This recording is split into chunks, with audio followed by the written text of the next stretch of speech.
Ako nga po pala naghanda na ng makukulay na prutas na ito kasi napapanahon na para ako'y maghanda ng makukulay na prutas na ito.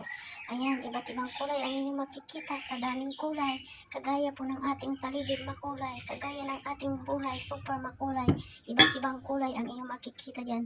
Kaya magkaganda po ng ating buhay kasi makulay. Ay syempre, bubuhusan ko nga po pala yan ng alak. Yan po ang nagpapasarap sa prutas na iyan, ibababad sa alak. Yan po ang alak na yan ay special po yung alak na yan. Siyempre, pag ininom mo ang alak na yan, malalasing ka. Pero pag dyan sa prutas na yan, hindi po, lalong sasarap ang prutas na yan. Ayan, halo-haloin lamang po ang prutas. Halo-haloin. Sige lang, halo lang po ng halo.